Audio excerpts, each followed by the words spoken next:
Welcome to Building the Future. I'm your host, Kevin Horick. You can check out new episodes of the show every Tuesday and Thursday at 2 p.m. If you missed an episode or want to get more information about the show, please visit buildingthefutureshow.com. Welcome back to the show. Today we have Nareg Soghomonian, business development strategist. Nareg, welcome to the show. Hey, man. Thanks for having me. That was a pretty good job. That was a pretty good job for enunciation. I mean, growing up, I got killed. Sure, I can imagine. Enunciation. But this was cool, man. I was like, that was good. So we'll accept that. My mom will be proud. That's awesome. Okay. I'm impressed. It doesn't have the Armenian accent of how you pronounce my first and last name, but it's gonna work. We like it. I always tell people that I'm still working on English, so yeah, perfect.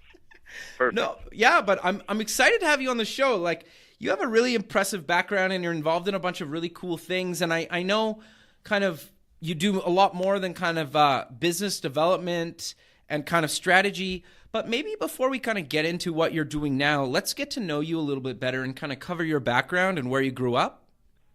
Awesome. Definitely.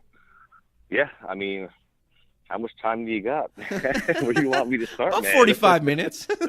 Yeah. Well, I mean, background, I grew up in the suburbs of Philly, and, went to college in Philly. What did you take in college? In college, I majored in multimedia. So okay. You could think of it as like graphic design, computer science, I guess some aspects of communication all mixed up in a melting pot. Sure. That's part of, what the program was. Sure. I took a similar program, so I totally get it. It was called like multimedia something that doesn't even exist anymore, but I totally took something similar. Like, it was awesome. I had a great time, but. And it's funny you mentioned that because my program at the university I went to, it doesn't exist anymore. It's crazy. Yeah. And I remember going there, and I went to the university with my mom, and I had this, that was the only thing closest they had to computer science. I transferred this 4 year, so I got my 4-year degree from community college. So make a long story short, I remember my mom saying, like, what is this degree? They didn't have like a clear direction of like students of what they would do after college. They just kind of like threw you with a pack of wolves. It's like, all right, try to figure out, especially if you didn't do an internship, really good luck. Sure. So it's funny. But, so, not to go off on a tangent too much. So that was college. Apple Computers, spent a little bit of time in the music business, did some assistant audio engineering after college for about 6 to 8 months. How was that? The bills. That was fun. I love music. I love music. I was working in the jazz. That's blues, awesome. Recording studio. Yeah, man. Sure. And so I was an assistant audio engineer, and it was fun. I mean, the music business is so changed than what it was 20 years ago, man. I mean, it's crazy. Yep. I was forced to change careers. I had no choice, really. It was one of those cases where, again, people said, this field that you're in, you got to go to New York, you got to go to L.A., Sure. You're going to struggle and try to do it in Philly. And I did, of course, find like a place full-time gig in audio engineering. But to make a long story short, aside from that, again, it pushed me to start my first startup company with a good friend of mine, where we were doing video photography-based projects, advertisement, marketing for small, medium-sized businesses. Had that run for a good 5 years. And then from there, I got this great opportunity to work for a startup where they brought me on board as a CTO. Okay. The mobile phone application is called Legacy App, which actually hits the market on iOS. It releases about a month and a half. I'm awesome. Correct. I got to check out the website again. So you can check out the website and learn more about that for sure. But I had this great opportunity to work with them. We worked with developers overseas. Sure. Where I was sort of I was leading the guys out there. Well, actually, we both were, but I was out there physically. So I spent some time overseas. That's awesome. The last year prior. Yeah, that was. Oh yeah. I mean, it was. That must have been a blast. It's cool, man. It's anywhere you go, especially coming from America or Canada, you're going to deal with a lot of cultural flashes. Sure. And I'm sure you get it from Americans, and vice versa, Canadians. Yeah, but totally. It's not as different as it is. Let's say if you go to one of the countries in the Balkans. Sure. So what was that like? Me, it was the first time I was there for work. I would visit Armenia throughout my 20s to go for vacation. Sure. So it was a real cool opportunity to be out there for work. At the same, it was kind of funny because people think you're going to Armenia. For Armenians, they'll have some speculation. They would say, I'm going there for vacation, within this last year. And I'm like, no, I'm just sitting in this space just like you, working, except my hours are really bizarre. And I don't see much of the daylight like you, but I'm in Armenia, which is cool, as an Armenian. So, and it was, but I would say, overall, it was a great experience. And I actually had plans of continuing to, do some of the mentorship and staying active in the IT sector out there. So it's cool. It's a lot of excitement in IT. It's growing. Sure. A lot of activity. More and more news you hear, as the last few years, we've been going through. They're having a big, I believe, some mobile annual. I think it's either the annual mobile or the annual technology. This conference they have every year, and they have been having it for I'm not so sure how many years. And they're having it in Armenia, I believe, in 2018. So again, the IT sector, it's going through a phase now in the last few years, from what I've been seeing firsthand. So it's exciting. But to answer your question again, not to go off on a tangent too much. No, it's good, man. I love it. Like, one of the big things that I love, and probably my favorite thing about doing the show, is that I get to talk to people that are either in all over the world or are doing stuff all over the world. And like that is just fascinating to me, right? That basically nowadays, like, the world doesn't even matter, right? Like, the borders are kind of gone. And like, I'm up in Canada right now. You're down in Southern California, but you could be anywhere on the planet. Either one of us could be, and we could be doing this. And I love that about it, right? And I love how, like, you're in California, you're over in, overseas, you're kind of doing stuff globally. And I love that, right? And the internet provides that and makes that possible. And I think people forget about that, right? And I think, and I love that about you. Thanks, man. I really appreciate it. No, I've been lucky. We both been lucky that we've been growing up with this technology around. Totally. Because you're like in your late 20s, early 30s, right? Yeah, I'm 32, almost 33.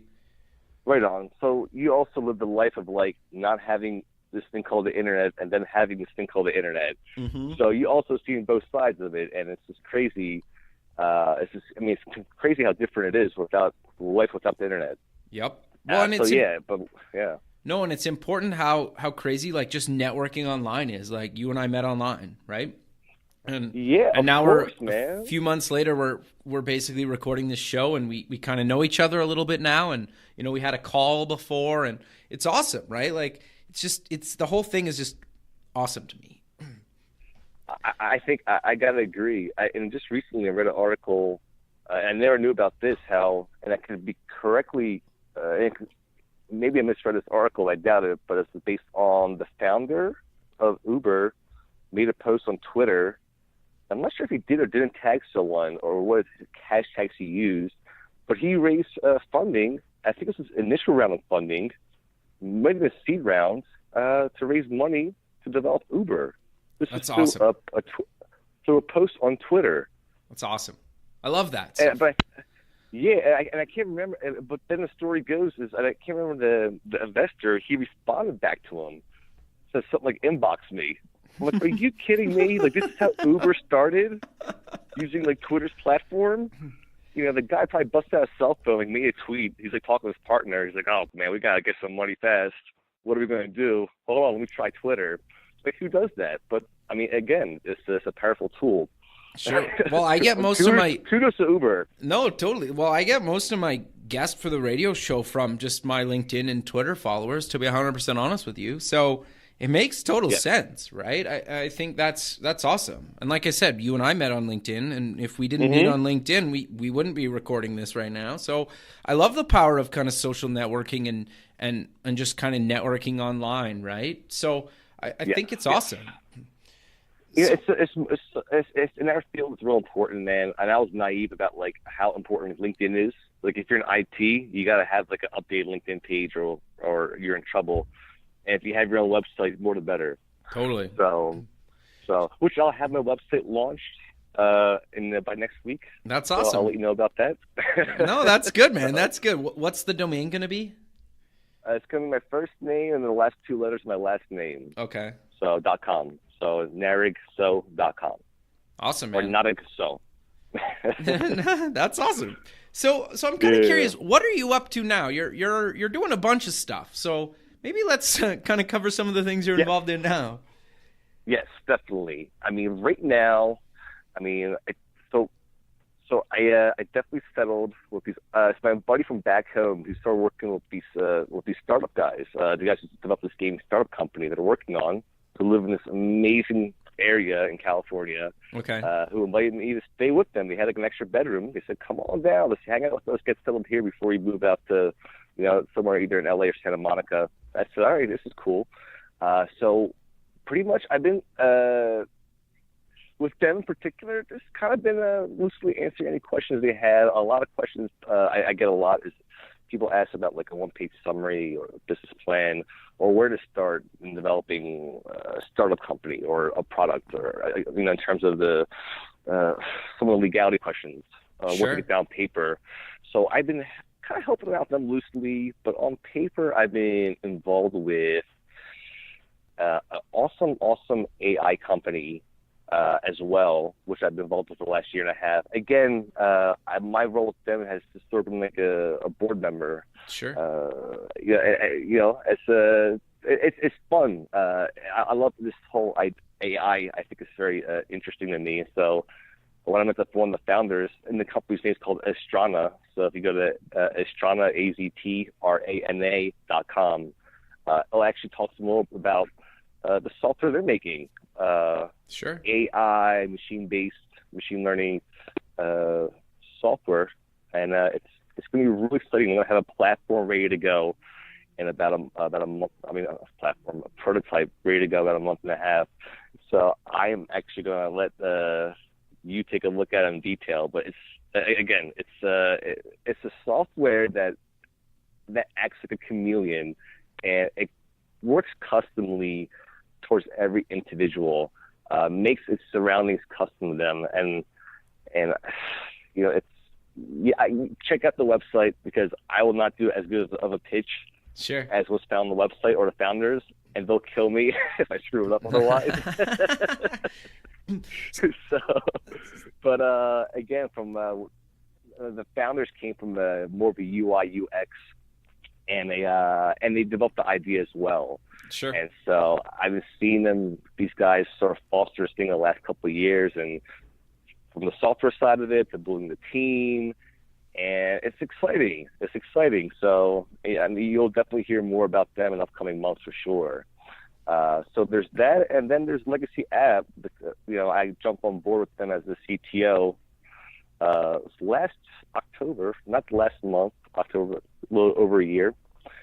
And so I worked with them developing their mobile phone application, which releases out in about a month and a half. That's awesome. And if you go to legacyapp.com, you can check it out for sure.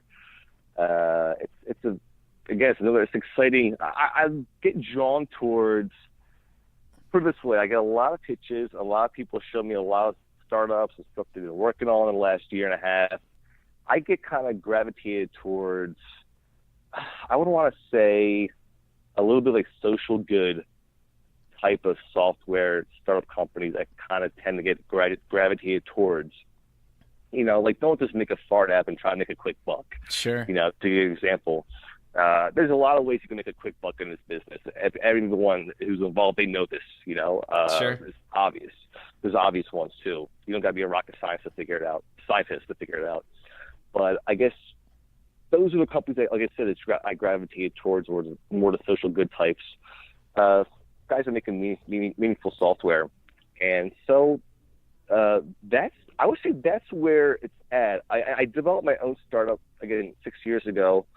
I don't like to talk too much about myself or that, because that was like my life.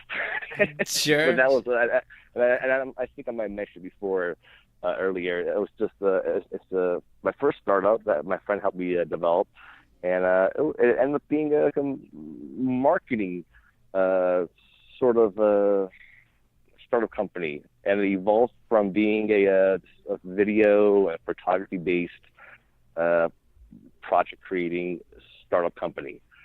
So it's just been amazing. We were boasting about the internet, just bragging about the internet earlier, and I think we should also brag about the PCs too and how they evolved.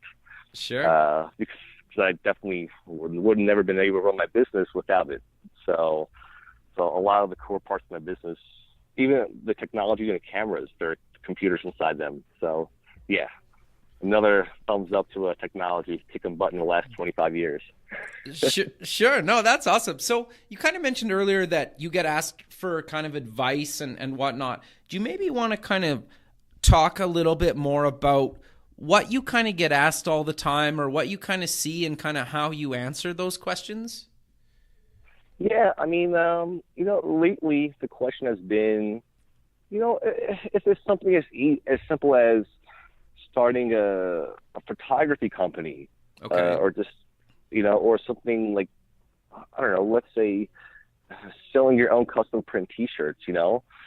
People will ask me, one, if one was to raise capital to develop one of those businesses, how should they start? Or they will ask something more particular, like, hey, how you do a one-page summary? You told me about this a couple of times. That's been a popular one. Okay. And another one has been, again, they don't know whether they should develop their brand starting with social media, maybe make the website. How much does it cost to make the website? At the time, a lot of people will misjudge on time scheduling. I've made that mistake. I mean, a lot of people are in their first startups, first businesses in the early phases. That mistake will happen down the road. Just make sure it happens early, and make sure you learn it the cheap way. Sure. It's all I can say, even though you can't really control all the time. But, do your best at it. So I would say those are some of the top questions, man. Sure. What do you tell them, though? Like when somebody asks you that kind of stuff, like when do you recommend kind of trying to potentially raise money or like you said, start on social media and that kind of thing? Yeah. Well, I tell you what, man. Again, it depends on the product. It depends on your audience. It depends on the platform. Are you going to go to Twitter or just Twitter and Facebook, or are you going to also use Instagram? You'll be almost crazy not to use Instagram this day and age. Sure. Are you going to go to Snapchat, et cetera, depending on your scheduling and timing? Before you release the mobile phone application, the last thing you want to do is start marketing 7 months prior from release. You still, especially if you haven't submitted your application to the Apple Store yet, getting the updates is much easier process than officially submitting an application to get approval from the App Store. Totally. It's not like Android. I know a company waited 8 months to get approval. Wow, really? Why were they delayed? Do you remember? Well, they didn't mention that in the article. But again, whatever the reason was, who knows? But again, it's not as easy as seamless as people think it is. Sure. We're going to release it in a month and a half, and they do all this marketing, and they get all these followers, and all of a sudden they have no activity on the social media pages, or maybe they'll even have social activity on social media pages, but there's no substance. There's no substance to a startup company that's pushing the marketing on the social media side of things when there's no product for the end user to use. Why are you building your audience? I mean, I think it's a huge gray area there that people will disagree with some aspects of that statement. But, again, man, like where would I have them start? Again, it depends on the product. It depends on where they're at. Sometimes it's the team that needs to be changed. Sometimes there's just so many variables, sometimes a fiscal thing from a fiscal standpoint that you got to focus on first, or until they bring me on board of where they are at that point. So, it's there's just so many elements involved, and again, you could screw things up for good. As dramatic, not to sound too dramatic, but timing is very, very important in this business. Sure. Extremely, extremely important. You don't want to be too soon, too late. Sometimes you get lucky. YouTube's a great example. Not to get off on a tangent too much. I believe they couldn't get funding before the whole boom happened with internet service providers, where everyone had Wi-Fi at their houses, where they couldn't make a deal. It's either to raise money or to get acquired, some kind of deal before the internet service provider boom, where everyone got this high-speed internet connection to their homes, because they had great technology, too soon, that the consumers couldn't get access to as easily. Sure. From a large scope. I think again, I'm just going to say, I think like a newer example to that is kind of the streaming video space. Like Blab and Periscope aren't new ideas. They happened a few years ago, and I remember being at South by Southwest a few years ago when I can't remember the name of it, was trying to launch. And it's just like you said, like mobile internet connection was too slow at the time. It was pre-LTE, or at least LTE like at a massive scale where it was pretty much everywhere. And those businesses failed because, 3G connection at the time was too slow, or whatever it was. I just remember that, right? Yeah. And so now you have all these, like now Periscope's a big thing. It's successful and it's doing well, but it's not an original idea. And I'm not trying to be mean. It's just, that's just how it is. So I really like the idea that, like what you brought up, of kind of being the right place at the right time almost plays a huge role in a lot of startup space, right? And it's interesting. Big time. And it's very, very interesting. Yeah, and the whole thing, I think there's guys that have worked at stuff for a decade or more, and they believe in an idea, and it can take that long sometimes. And partly what I'm trying to do with the show is tell kind of real people stories, right? Where like people you always read about kind of Silicon Valley and these guys that, go from $0 to $1 billion in 6 months. And that does happen, but that's like, it's like trying to win like the Powerball, right? Like it could happen, but your chances of that happening are pretty much zero. Right, where if you need to work at it for a number of years and sometimes even like a decade, right? Like I met a guy. Billion's a big number. Yeah, a billion's a big number. Yeah, well, and even when if you say six figures or $1 million, that's much more common now. But billion, that's a big number for sure. Yeah, right. And even when Instagram finally closed, it wasn't worth $1 billion. They only got like 700 million or something, but. They lost $300 million in that deal, right? Still not upsetting, but because they made a lot of money still. But, like $300 million is still $300 million, right? So, yeah, exactly. The whole space is really interesting. And I think the thing that I've really found interesting is everybody writes about Silicon Valley, but Silicon Valley only happens in Silicon Valley. And, it's starting to maybe happen a little. Exactly. In other places. And that's kind of why I like having guests like yourself that are doing stuff outside of the valley, because most people aren't in the valley, can't move to the valley, don't want to move to the valley. And I love the fact that you're basically staying at this place of a company you're working with right now and kind of advising them and helping them along. I think that's really cool. Yeah. I've been entertaining, talking to different incubators in Santa Monica and LA, to partner up with them, to work with them. And I have a lot of interest working in early stage startup companies. So, while I'm doing that, it's been a blast helping out these guys and the other startups I mentioned, as I've been involved with, in the meantime. But again, thanks a lot, man. I mean, I guess it's fun to kind of be here and talk about it. I think people need to be a little bit more educated if they're working with developers overseas, or, learning more about how the early stage startup company process works. You could be a cowboy and do it your way. Sure. And if you try to be a cowboy you're gonna run into more problems than you think, especially based on your personality. You know, a lot of the stuff really reflects on personality. And again, it is pretty deep stuff. If you're type A, type B, you know, are you a hothead? Are you not a hothead? Could you communicate with people? Could you not communicate with people? You know, it's a very interesting. The people who do it right, there's such a few percentage of people that do it right, and that's why they're who they are, I guess. No, totally. One way of putting it. And it's also hard to find other people that are going to be in it for the long haul. Like, I work at a software company, and, you know, we also have a couple products, kind of software as a service type stuff. So I'm involved in a couple startups, and, you know, we've had some turnover in the last little while just because some people just can't handle it, right? Like, it's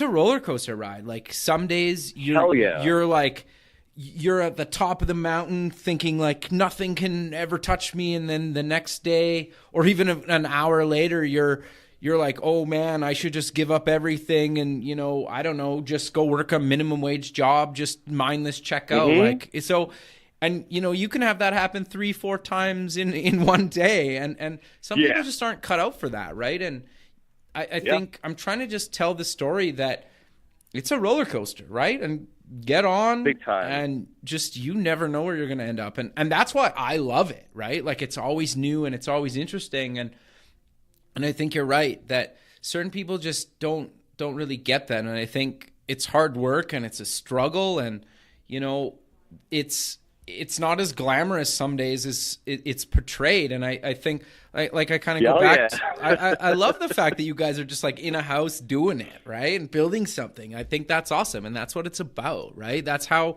that's how Apple started. That's how Google started. Like, you know, it wasn't glamorous for them at the beginning. No, it wasn't. And you know what it is? Like, the more you work at it, the better you get, and the better, like, the A players, rock star players you bring on board that have experience, the more you work on, let's say if it's a startup in this case, you'll reach that goal at a much sooner rate. Like, so it's again, that whole thing, interdependence, my friends, okay, is a powerful thing. It overrides independence. And that's what happens with entrepreneurs, guys who want to have this drive, starting a business up. I want to do this. Yes. They got the energy. Is that they try to go into it mostly on their own, or maybe if it's with a partner who doesn't have experience or as much as he does, let's say, or she. And, you know, you don't get the momentum you're expecting, I guess. You know, it's a... No, it's good, man. Yeah. Is to find the right people to work with, to live with, to communicate with on a regular basis, you know. I believe people do change, you know, in the positive or negative. And, yeah, and it's really sort of like a neat thing to say, but you get to a certain point in life. And again, this is personally too, that you just got to know when to just cut people out of your life, you know, just cut them out. No, totally. You know? And once you do, it's amazing how much work gets done, how much life becomes more enjoyable. But, you know, again, so that's a couple of things, kind of going back a couple more steps, you know, with these guys who want to develop startups. Yes, it kind of reflects on personality, and yes, it reflects on perseverance and a long haul. And just like how you said, it's not going to be glamorous. You know, if you get investment money from a seed round investment capital, that investor is going to expect you to eat ramen noodle rice, you know, not go out and eat and spend money and have a luxurious life. They want to see a product. Yeah. You know, usually it's a relatively quick turnaround time. And again, that's one of these phenomenal things that's happening with startups, is that, you know, you can have guys who get a kick-ass house in California and develop a startup company. You know, you can find places with real cheap rent, amazing locations. And it's great because you're around great minds, and you're close to a lot of these investors, advisors, mentors, guys you would talk to. A lot of these guys are out here. That's because, you know, where the action's at, so to speak. So that's my story. No, that's awesome. Yeah, no, I think it makes a lot of sense. And it's interesting, like you kind of mentioned the people, like you also should align yourself with people that can kind of push you out of your comfort zone And I'm learning that too. Like, the people I'm working with on a couple projects, we even had a call this morning. We have a mentor. He's actually in the UK. And so, we Skype with him, and he's a great guy. I've had him on the show in the past, and, awesome. and him and I met on Twitter, and now he's kind of mentoring me and a couple of other members on the team. And what I like about it, and he's pushing me out of my comfort zone, and it's uncomfortable, but I have people around me that are kind of helping me kind of through that, right? And I think having that support system of people to say, like, look, I know you don't agree with this necessarily, and it's not that I disagree. I guess it's just like I'm not the target market with what we're talking about doing, and therefore it's out of my comfort zone and it's new to me. And it's like, when these people are saying, yeah, we need to do this, and I know you're not the target market, just like trust us. Like, you need to trust the people that you're working with and that you're partnered with, and it's interesting. Yeah, and it's cool that they push you. Yeah, totally, right? And so I love that about it. It's also kind of scary at times, but it's very scary. Absolutely. It's part of the industry, right? And I think that's kind of fascinating. So when you're kind of advising and when people reach out to you, what do you kind of look for to say, I know you kind of mentioned like they need to have like a real product and kind of a purpose and not these kind of like features that become a product, but what do you kind of look for when a company approaches you and you say, yeah, I want to get behind that and, dedicate some time to that? So you're saying if I see something that sort of interests me, like what's usually my approach? Yeah, basically. Yeah. I mean, I would say a couple things, man. Me, I have an old-fashioned side where I like to kind of get to know the person a little bit, before, I guess, seeing a little bit of like their work ethics, how they communicate, is one of my first top interests. Then comes the product, which is also near number one too. I would kind of say between those two, I guess third and dairy, those would be the top two. That and the team, who's involved, what has that person or that team member has done maybe in the past. Sure. That maybe justifies what the role he's playing or what he's doing. What's his role now? If it's something maybe completely different than what he was doing prior, I would ask. Those are some of the things I would look at. I mean, definitely, people, your team is going to speak volumes. In some cases, as loud as a product. In some cases, who do you have as advisors, mentors, investors? Who's your teammate? How is the equity divided up? But if you're like contracts, man, contracts is a huge deal. A lot of guys make a monster mistake. And I guess I'm speaking now if I was interested in maybe joining a company more from an employment standpoint as opposed to like an investor standpoint. Sure. In this case, let's say. And so I would also see how the equity is divided up. Okay, how it's divided up. So what? Any tips for that? Like, what do kind of like what's a big red flag for you with equity and whatnot, and how it's divided up? Well, one, and again, I learned the hard way, man. I kind of go by, there's this straightforward employee contract that pretty much everyone in the Valley goes by. I look for that. I look for vesting equity. I am a firm believer, even founders of a startup company, a portion of their shares should be vesting equity. Okay, interesting. And I believe that, that motivates people. That I feel like keeps things more honest, and it keeps players that want to be in the company on the long run really in for it, rather than, I just worked X amount of months just to get X amount of equity, and I'm content, and I don't want to work for these guys or this company anymore. You'll have those cases, and it's fine too. So be it.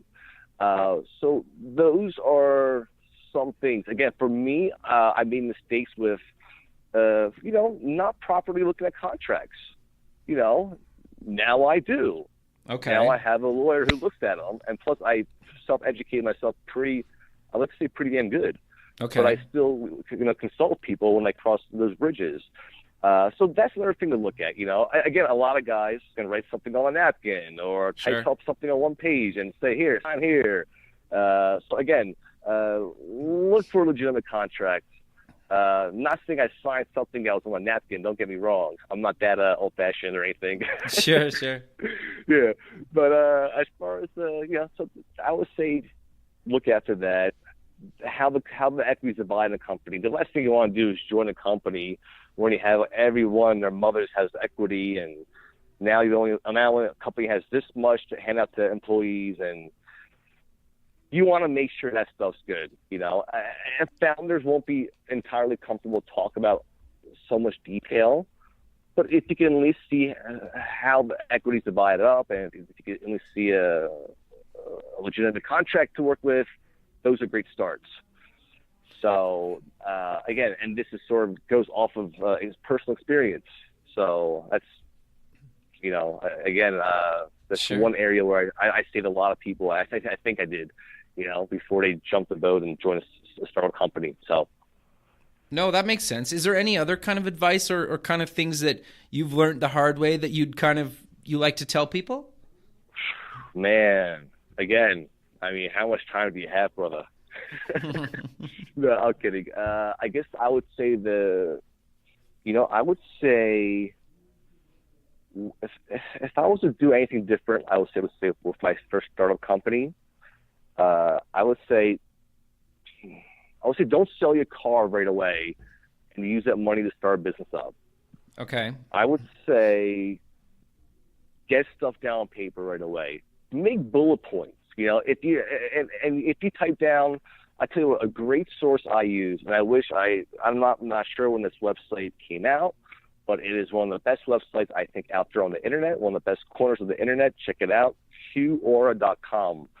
If this website was out when I was in my early 20s, in college, messing around with computers and stuff, I don't know where I would be. There's a lot of great information, a lot of great people putting great feedback into answering some questions people ask up on that website. It's a forum if you haven't heard of it. It's a public forum. You can also set questions privately, ask questions anonymously or not, and you get a lot of great questions asked and answered relating some stuff I've seen with early stage startups, which I think is great. You couldn't get quick and easy access to some of these questions and answers as little as I would say 6-7 years ago, and I run all over the internet. Sure. So it's I was just like a fat kid in a candy store. A lot of people don't like that joke, so I gotta kind of cut it out of my vocabulary. But yeah, I'm like a fat kid in a candy store when I browse on the internet, and they didn't have this sort of great access to great questions and answers 5-6 years ago. It's not that I knew of. So to make a long story short, I would kind of use that website and find great questions or some of the questions people have that I already have the answer for, right? Sure. But I will show them this website to kind of give like an extra, to solidify what I'm trying to tell them. Like, hey, listen, I haven't made, we live in a society where if people judge you based on the number you have in your bank account as opposed to your experience, and so, when you don't have $100 million in your bank account, as an example, it's hard for that person to kind of listen to you, some of the advice you have, as a person who does have it. Sure. $100 million. And maybe that guy probably just got lucky in the lottery and has it, but doesn't know jack shit in terms of mentoring or giving advice or whatnot, or whatever you want to call it. But again, not to get too sidetracked, that's sort of the approach I do. The one-page summary that I was telling a couple people about in the last few weeks. Sure. I would send this kick-ass link I found on Cure.com, a great forum, and I learned a few things, that I didn't know before, and it's amazing.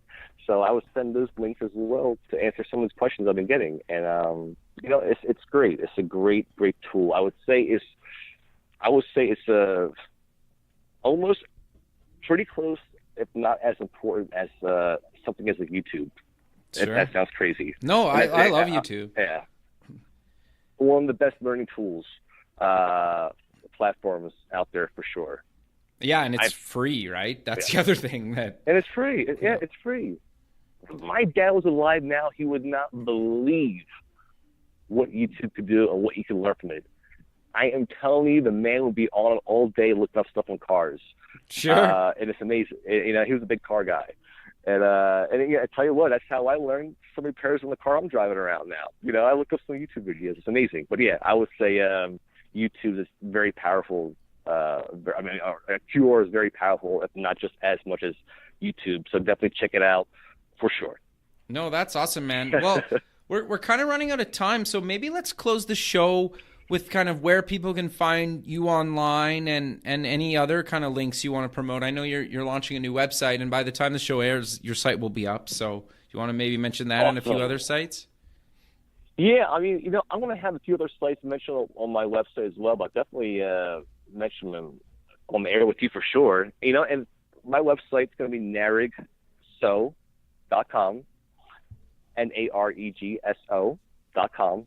And again, that website, I'm pretty much just showing off I'm into photography, I'm into music, and I've been showing off a lot of my photographs on the website, as well as a little about my background of what I've been doing in the IT sector. A lot of people have been asking me this question in the last year and a half. What the hell are you doing? What you done? So I kind of pushed me to, okay, now I have to have something online rather than just social media pages where people can learn a little bit more about me. So, so there's that I'm launching. I'm also legacyapp.com, so you can kind of check out what their app is. And I didn't get into it much before, but it's a mobile phone application that helps connect people together to achieve life goals and dreams. That's awesome. So so I'm going to leave it right at that. So legacyapp.com to learn more about that. There's also Astrana. Again, we didn't get much talking about it too much, but what's happening in artificial intelligence, machine learning, and the direction it's going, it's very interesting to see how Astrana is going to be pretty much using their software, their platform, while all this is happening in the AI part of the IT sector. So if you go to Astrana, AZTRANA.com, you can learn a little bit insight about what the company does, and I love it because they kind of keep things a little bit mysterious. They don't want to. Sure. They're not giving away. They're not showing screenshots of the interface right away. I said, don't cross that bridge and do that just yet. But the interface is pretty intuitive, and it's going to be exciting to see how they do. So that's Astrana, AI company, and I would say lastly, it's these geniuses. I would call these. I don't throw around the word genius. And I know like Apple love to use this word to model and do a lot of marketing, But when you see this in people, it's these types of people also I gravitate towards too. And it's great because a lot of these guys, actually everyone who I live with, 3 amazing guys who work with this gaming startup company. They're the last company I want to mention with. I can't get my words out because they're real brilliant, smart guys. Sure. And we've been learning off of each other between some of the members and myself, and between seeing what they're working on, and I guess what I have to say when I put in my 2 cents. But there's them as well, and they're mirtech.com. So once you go to my website, there's actually a link on there as well too for them. So mihrtec.com. Again, real brilliant guys who work on the game, and they do software development, some projects, to kind of keep things afloat. Sure. So definitely check them out too. And they actually help make my website too. Real talented guys. So very cool stuff. Very So, cool. yeah, man, that's it, man. I'll have to talk your ear out some more. We still got to get to talk more about AI, so there's still a lot of that. Totally. No, We'll get Peter Thiel on the call. I think I pronounced his last name correctly. We'll get him in on the call. It'll be a great time. Yeah, no, that'd be awesome. Yeah, that'd be awesome, man. Yeah, definitely. Like once they launch, let's set that up. Yeah, that'd be cool, right? Could you imagine? He knows a lot about AI too, and it's another space that you should definitely look into for sure. It's very exciting stuff happening there. So, sure, man. Cool, man. Cool. Well, thanks again for doing this. I really appreciate you taking the time out of your busy day. Enjoy sunny California for the rest of the day, and we'll keep in touch and talk soon. Yeah, thanks for your time, man. I appreciate it. Thanks so much. All right, later, man. See you, Okay, man. Bye. Bye.